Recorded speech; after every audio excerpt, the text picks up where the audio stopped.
Hey guys, welcome back to the Casual Word Radio, where we continue our endeavor to change the world one word at a time. I'm your host, Langley, and before we get started today, I'd like to take a minute and thank the Virgin Islands Children's Museum for allowing us to be here, utilizing their space. The Children's Museum is an interactive, educational, and immersive play space so people can discover and be lifelong learners. This is a wonderful location. If you guys have never been here, please come by. If you're in St. Thomas area or if you're traveling, please stop by the Children's Museum. It's a lot of fun stuff for people to do from all ages. And you can check them out on vichildrensmuseum.org or follow them on social media at VI Children's Museum. I'd also like to thank Caribbean Climate Change Foundation for the snazzy polo shirt. The foundation is trying to empower and encourage as well as improve the communities here in the Virgin Islands. You can also find information on them at www.caribbeanclimatechangefoundation.org. So without further ado, we are here today. I'm very excited with Sherman Browne. He's an author, entrepreneur.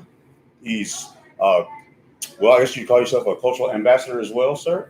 You also have a program coming up. You're an entrepreneur. Man, thank you again for being here. Thank you for being on the show. I know you're a busy guy. It took us a little while to get the schedule nailed down, but I appreciate you taking time out. Well, Langley, I appreciate being here and just hearing the awesome work that you're doing. Just learning a little bit about your story. I knew for a fact it's a man I should be connected to. Oh, most definitely, most definitely. Mutual friend of ours, Chantel, who's the executive director here at the museum. Again, shout out to her for letting us use this space. Definitely link this up. It was a good connection, and I'm looking forward to learning more about you as well as everybody else who's going to be listening today and listening later on. So, as my understanding is, you are from here, correct? Yes. I was actually raised on St. John here in these U.S. Virgin Islands. Okay. Spent most of my life here, right? And was raised by my mother, who was raising both me and my brother. Living under some very humble conditions. We didn't know what poverty was because it was never told to us. I only found out about poverty later on, but my mother taught me some very important lessons about life. The most important one, that where we was living and where we were at was not going to be the determinant of who we were going to be later on in life. She actually said it like this: the situation is only transportation to your destination. Woo, and look, mommy had some bars. So she said that, and that's what stuck with me. But I was raised here in these U.S. Virgin Islands on St. John. Went to school on St. John, did my high school years in St. Thomas at the Advantage Durcan. And then I graduated, left the islands, went to New York City. And now I'm back to make sure that I could take what I've learned from here that I brought up there, but bring it back home now and expand the impact, particularly for young people. Terrific. And that's something that, as you and I have spoken a little bit offline, that's my passion as well, the young people as an educator at middle school age, alternative, at-risk youth. It was interesting that you see the same types of situations and the same types of ailments no matter where you are. And that's something I do want to talk about just briefly, guys, is that, I came from a place where 85% of our students were living below the poverty line. Sherman said, we didn't understand what poverty was because, not only were you in it, but it wasn't something that was discussed at large in your home. It was just, this is what it is, and you will get better if you choose to. So, you said your mom had bars, my mom had bars, and thankful for good parenting for sure. Was it that moment or those moments with your mom that started to instill that desire to want to be a change agent? Yeah. Well, Langley, there's a saying, right? They say that children are the best imitators, even if they're the worst interpreters. So they might be able to imitate. And I think the things that I learned from my mother was not necessarily all the things that she told me, which she did tell me some powerful things, but what she demonstrated on a daily living, right? My mother was an entrepreneur. She was the first to start a driving school on the island of St. John. So I watched her live as an entrepreneur. I watched her be disciplined, doing everything she could to help me and my brother and support us. I think the greatest lesson that she taught me is that life and being successful wasn't going to be about how many resources you have, but how resourceful you are. Right. She was able to do so much with just a little. And so we never knew poverty. We never knew struggle. And seeing that woman on a regular basis and how she lived her life just infused things within my mind about the fact that I can't come up with excuses. I got to figure it out. Right. She could raise both me and my brother. And at the time, she was only making $11,000 a year. I want you to think about that. Only $11,000 a year. You're talking about being resourceful. I mean, that's the epitome of being resourceful. Absolutely. And that's something that, you we have, I think, our peer group. I know that I talk about this a lot. The guys that I grew up with, right? My generation of parents are really dropping the ball because, for whatever reason, the desire to be resourceful is not there. I talk to a lot of guys, and they're like, "Well, I don't know what I'm gonna do, and I don't have any ideas, and I don't have any resources." And it's like, you're not putting any effort in. Yeah. And so, where do you get that drive and that motivation? Speaking of which, Yeah. So the drive and the motivation really comes from this internal feeling that I was here and I'm on earth for a purpose, right? My mother didn't give birth to me for me to just be here and to be normal. And if she did so much for me, I have to be able to leave a legacy that is worthy of her. Right. So that drive to make sure that I'm making her proud, to make sure that I'm contributing to my society and helping others, right? Helping others. It was Tony Robbins who said that the secret to living is giving, right? Right. And the more you give, what you start to find, like what Mahatma Gandhi said, is that the best way to find yourself is to lose yourself in the service of others. Service, that's it. So when you have this chance to serve, to be able to give back, to impact, that's a driving motivation in itself. And then I got to tell you, be honest with you, to be quite selfish, my daughter, I have a little girl. My daughter is 6 years old. She's about to be 7 on July 1st. And let me tell you something, that little girl, every day she gets up and I see her eyes, I look at her and I think she's saying, even without saying it, Daddy, I'm depending on you. And that's huge. Yeah, that's huge because we talk about legacy, and I've always said that legacy is giving something that people can be inspired by, and my children can be proud of. Yeah, and that's the whole purpose. And your legacy is what you leave behind. It's that story that people have of you after their interaction. Absolutely, and it doesn't always have to be after you passed away. Yeah, your legacy starts the moment you walk away from somebody after you guys have had a conversation. Absolutely, yeah. I truly believe that your presence should add value wherever you go. Right. So Absolutely. Even if it's for 2 minutes, somebody should leave you better than when they met you. Completely. Right? Yeah, completely. I'm in complete agreement. We talk about that a lot, guys. You guys know, you hear me saying this all the time, that if we have the opportunity to be impactful, and we should. I was doing a video here, as a matter of fact. I did a live video here, and I talked about the fact that if you have the capability and you have the availability, then you have the responsibility. And that's what we need. Some bars right there, man. Some bars right there. I love that. Yes, and we should be taking that responsibility seriously. Absolutely. Because people are watching. Children are watching. For those of us who want to work with our youth and inspire our youth and try to help that next generation carry that torch and that legacy, they're always watching. They hear what we say, but they're going to be watching what we do. Oh, absolutely, absolutely, and that's a fact. When it comes to young people, a lot of times I would hear adults even say, right, this young man or this young woman, they need to do this, they need to do that, and I say, look, the problem is you are trying to correct before you connect.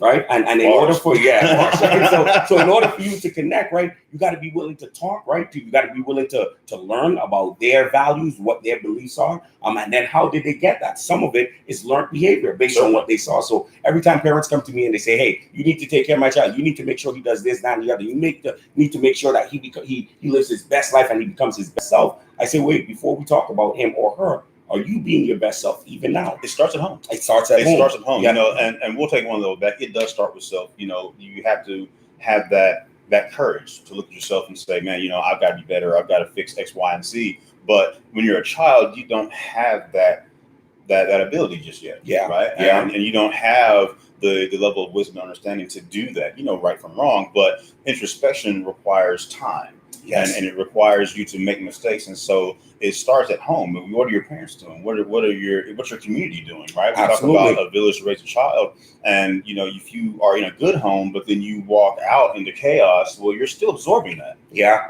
So that's also a very real part of how we are teaching our children to be through action and conduct. Absolutely. And that's why we got to take full responsibility of that, right? Our action, our conduct, the things that we do on a regular basis. And because of that, we know that some parents themselves aren't really equipped to be able to deliver that. Right. And that's why I think there's a need for what I call M&Ms in every area. M&Ms are mentors and models, right? Yes. People that we could look at, people that we could talk to. And as a parent, you might need a mentor, right? Certainly. To say, hey, look, I'm a parent. I'm trying to do better. There was no manual that was given, to me when I had this child. And I might need to know some things, learn some things that I could get better. But that requires you having a level of self-awareness and a level of humility to say that I'm still open to learning, right? I was getting ready to ask, Yeah. how do you overcome someone who, and it may not even be ego, it could be shame. You know, Yes. how do you deal with someone who is afraid to seek that help because they don't want to look down upon? Yeah, so I always believe in telling stories, using stories as a way, right, to give examples, but then also giving some practical perspective, right? Mhm. I'll take a picture, for example, and I'll show a parent a picture, and I'd say, "Could you see this picture?" They would look at it. They would say, "Yes, I could see it. How does it look? Could you describe it to me?" They could describe it, and then I say this to them: "Well, do you think if you were in the frame, you would be able to see it?" Most time they would say, "What do you mean?" Well, I say, "Look, you can't see the picture when you're inside the frame. If you're inside the frame, right, you can't see which way to turn, twist, or whatever, and what would make it better." Certainly. So sometimes taking the advice from the outside, it's only to help you so that you could look better, so that you could get better. So there's nothing to be shameful about, right? When we're all on this quest and on this journey to improve, to better ourselves. Completely. So see it as you personally upgrading yourself by asking for help and seeking assistance. And Certainly. you know, when you make it practical like that, some parents say, "Hey, you know what? Yeah, it's not anything to be ashamed about. I don't need to have ego over this. All of this is going to help me to become better. It's going to help my child to become better." That's it. And you know, I can speak from experience, and you guys know if you followed my journey, I had that same level of defiance that I don't need therapy, I don't need professional help. And I was going through some things that required me to have an outside resource. It required me to that level of humility, level of self-awareness, right? That level of self-respect, knowing that this is going to make me better. Yes. But it was a hard thing to come to grips with, especially as a man and as an African American man. So as we just segue right into that, how do we continue? I know you work with a lot of young men. I work with a lot of young men, and that's definitely what we're trying to do is make men better men. Yes. Because we don't have a lot of male role models. So how do we continue to work past this male bravado stigma that you pull yourself by your bootstraps, you don't cry, you don't show emotion, all these things that we have been taught and shown that are really counter to living a high quality of life. Yeah. So there's an organization called A Call to Men. And they actually talk about this concept of breaking out of the man box, right? Mhm. And this box says that, you know what, those things, you can't cry, right? You can't be soft or any of those things. And the only thing we teach our children, particularly our young men, that it's okay to express is anger. Yes. Right. So if you're angry and you yell and you swing on someone, that's you being a man. That's you standing up. So in order to break down those barriers, we got to first recognize the detriment of those barriers. Right. So you not expressing yourself might lead to you harming yourself. Right. Because there's no outlet. You're continuing to do what you do without really having a frame of reference. And if you don't self-assess, you could self-destruct completely. And that's something that you definitely don't want to have happen in your life. So I think in having those conversations with young men, with young people in general, about the need for self-assessment, the need to take care of self, the need to break out of that man box, it begins by us demonstrating it, right? Yes. People don't do what you say, they do what you do. Correct. Right. And we have to have more conversations around that and demonstrate that. So one of the things that I do with many of the young people I work with, I went to therapy. I did therapy because I recognized when COVID hit, it shut down the school. 70% of my business slowed down once COVID hit.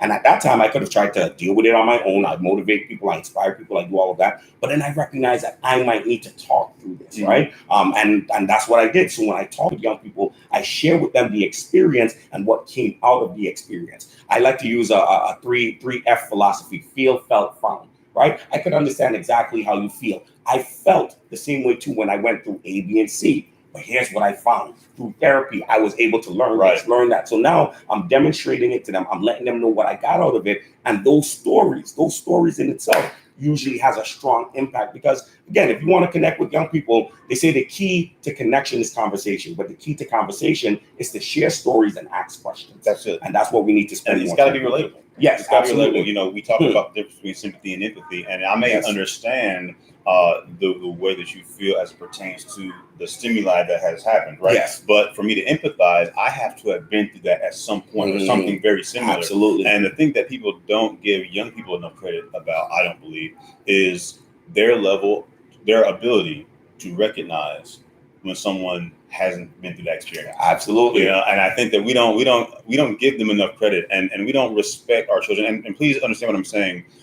We don't respect their ability to understand and infer information as they grow. We expect them to always be toddlers, and in our minds, we're looking at the old them, even though they're growing, and we're trying to keep them at this level mentally when we should be expecting them to be able to understand. Absolutely. And so we're doing them a disservice, I believe, because we have an expectation that's not only not matching the way we converse with them, it's not matching the way that we conduct ourselves, and then it's not matching the way that we know human beings grow. Absolutely, absolutely. And that's why this whole storytelling becomes so important. Oftentimes, when I get introduced to speak at an event or anything, people usually give all the accolades, right? And they say, he's done this, he's done that, and you come on with this whole aura of, wow, this person has it all together. I usually begin by saying, guys, that's the glory. Let me tell you the story. Right. Let me tell you the background of what happened to get here. And I want you to know that I wasn't born in this suit. I wasn't born this way. There were struggles that I went through. And what happens with too many adults is that we try to give the perfect image to the young people. Like, you need to do this, you need to do that, but you never share what you went through and how you were able to overcome it. Right. So it becomes so essential that we become willing to share and stop acting like we woke up with the makeup on. Right. Like things happen and then we cleaned up. And that's a huge thing if you want to be able to connect with young people. Yeah. Because not enough, and social media, for all of its ability, does do us a detriment in that regard, because you have this instant gratification, right? This showmanship, right? It's the likes, it's the thumbs up, but it's also the lack of transparency, right? And so people are on here and they see, right? They see the suit, they see the cars, they see everything else. And not only do we not know if that's actually theirs or true or accurate, but you don't ever get to see what happened behind the scenes. You don't ever get to see where they came from, and we should be better as adults talking about where we came from, because there's nothing to be embarrassed about, especially if you're becoming successful out of despair and out of chaos and out of calamity. Then it behooves us to tell people that it was hard, it was difficult, and it was tough, and I did cry, and I did, stay up at night and curl in my bed, whatever it looks like. We need to be telling them that, because we're setting them up for failure, giving them false hopes and expectations. Absolutely. We become the social media real as well, right? So we walk out every day, act like we have it together. And that's a tough thing. I just spent some time on St. John, and I just went to a number of different places where I used to hang out, talk about the things I used to do. And I recorded those videos. And I just told them, I said, hey, this abandoned building.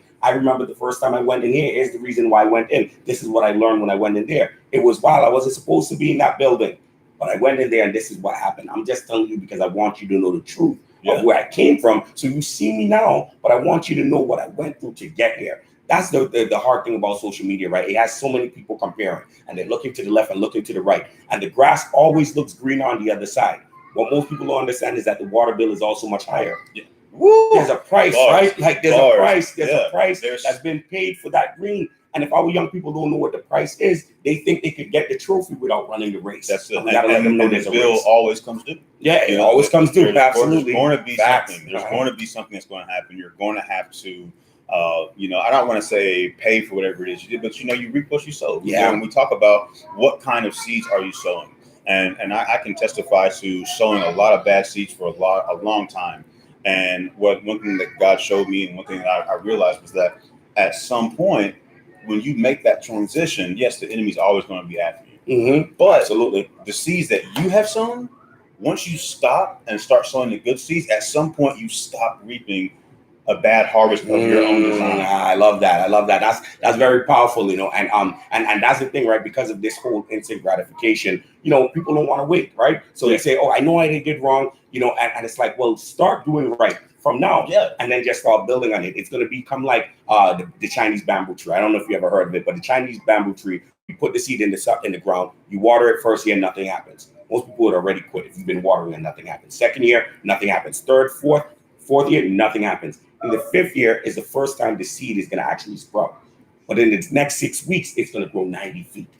So the question people always ask, well, did it take, right, like the full, like that full 5 years and 6 weeks, or was it just the 6 weeks? We're like, look, if you didn't get started, you will never get to that time. So you got to get started. And like you said, you could reap different fruit if you continue to plant the right seeds now.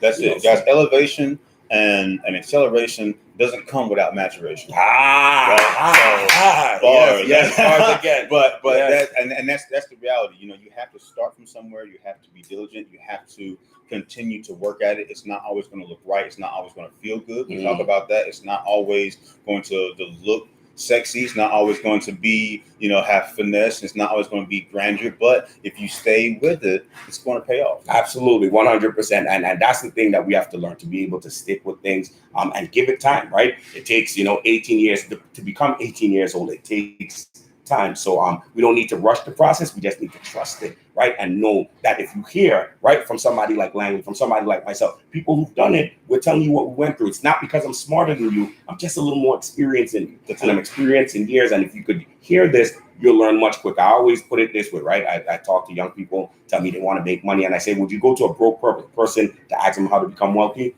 Say no. I say, okay, so if you would talk to somebody who you see making money, ask them their steps. It's the same thing with life, right? Learn from somebody who's already done it. If I've made the mistakes already, you don't have to make the same mistakes. That's it. And to that point, experience only becomes experience if you learn from it. Yes. So, you talk about being more experienced. The only reason we can sit here and say that we have a bit more experience is not because of how much older we are. It's not because there was some magical transition from our life to where we are now. It's because the experience that we went through, you guys heard me talk about recycling experiences. Mm-hmm.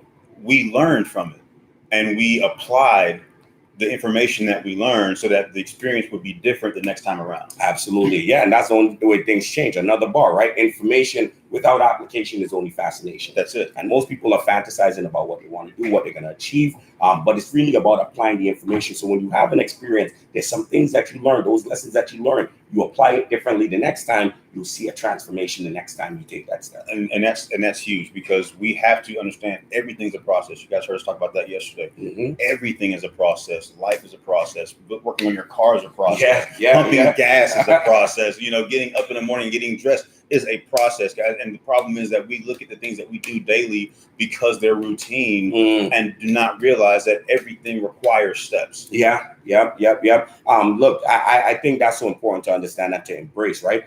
Because I could give you an example. My grandmother, right, worked very hard, diligently, over 35 years as a home health aide. She was doing everything in her power to make an honest living. Unfortunately, when she died, I had to question, was she honestly living?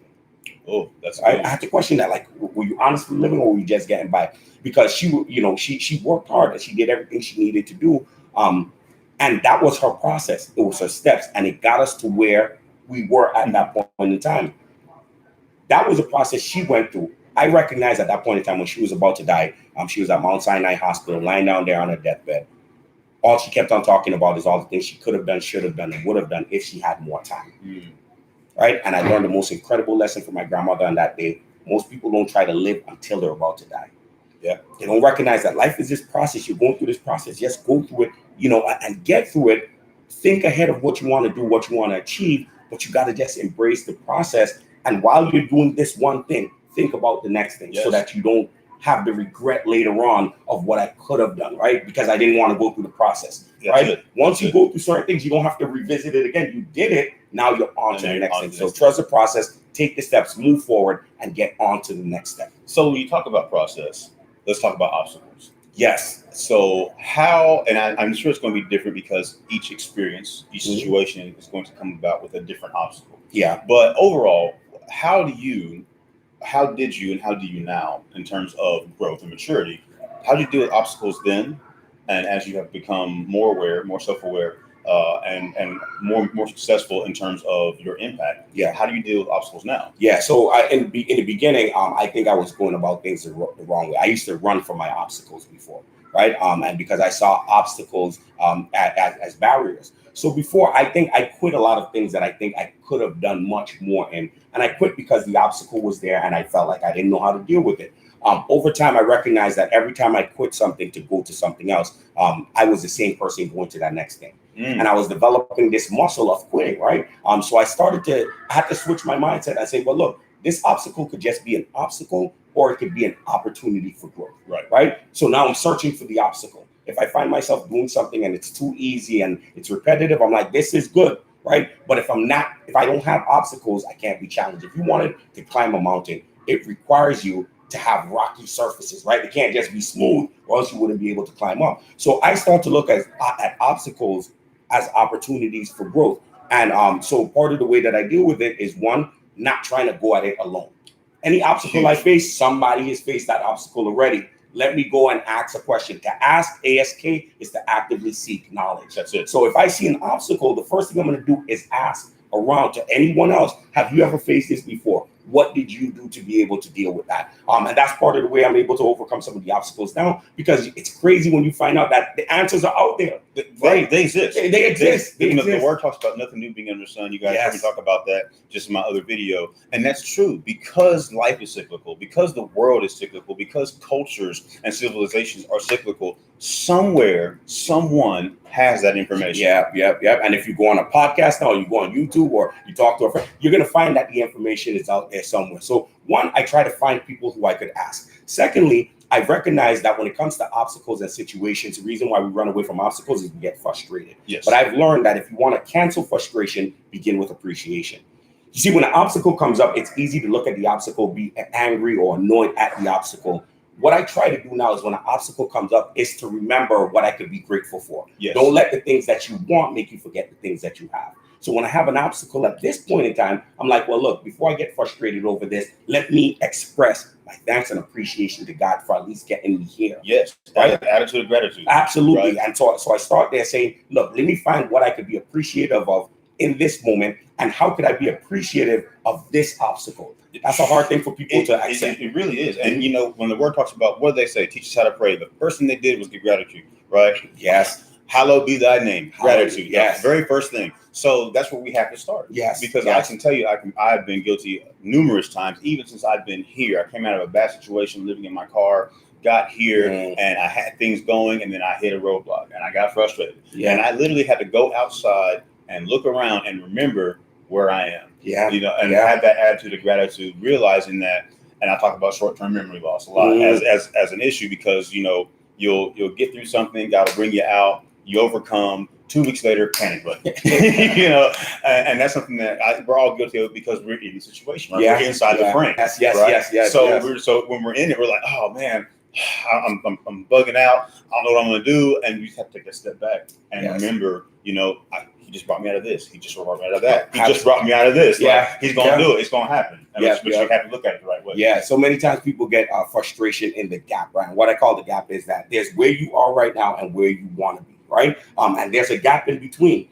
You could have a lot of frustrations in that gap, or you could find happiness in that gap. It's the process. I find happiness in the gap when I'm able to say, although I'm not where I want to be, I'm further than where I was before. And that's huge. That's huge. And when you embrace that, you say, hey, you know what? Keep in mind what I'm complaining about now. Keep in mind what I'm complaining about right now is the thing that I prayed for just a while ago. Woo! So I prayed, hey, man, look, I prayed. I said, God, get me here. I really want to get here. Now I get here. And because I have another thing I want to achieve, I start complaining about this obstacle, this process, and what's going on. I ask God to be here. So thank you, Lord, for getting me here. Yes. And I know how much further I want to go. But let me give thanks for where I was and recognize that just like how you got me from point A to point B, you will get me to point Z in time. In time. And that's the thing. And frustration, and again, this is a testament to my own journey. Frustration will lead to stagnation if you are not willing to move. You know, because we get so. I know that I get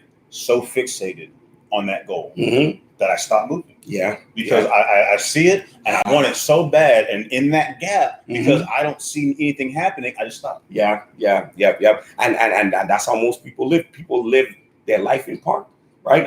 It was the Dalai Lama who said it. It was powerful. They asked him, "What surprises you most about humanity?" And he said, man, because man sacrifices his health to make money, then he has to sacrifice the money to recuperate his health. The other thing about man is he's so focused on the future, what he wants to do next month, next year, next week, that he doesn't maximize the present. Therefore, he's not really living in the present, and he can't live in the future. He's just living as if he's never going to die, but then dies having never really lived.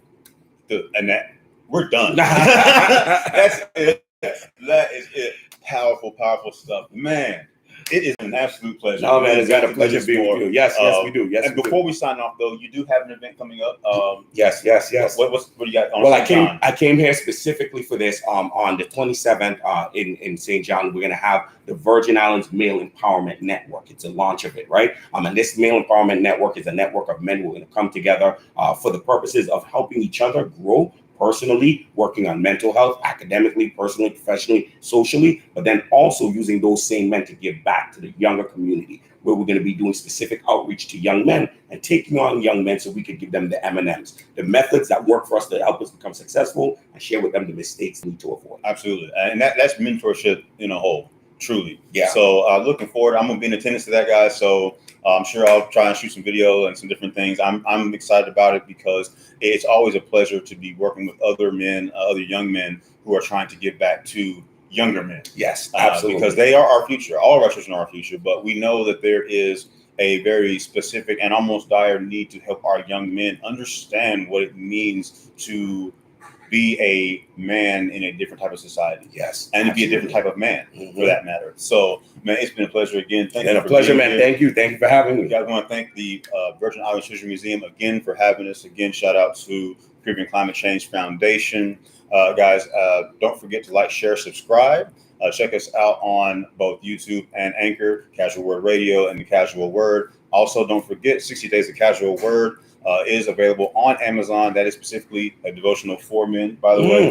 So that is available for you guys on Amazon. And we just always want to give you guys anything that we can to help you all be better as we continue to grow as well. So as always, let's change the way that we think so we change the way that we live. And until next time, stay blessed.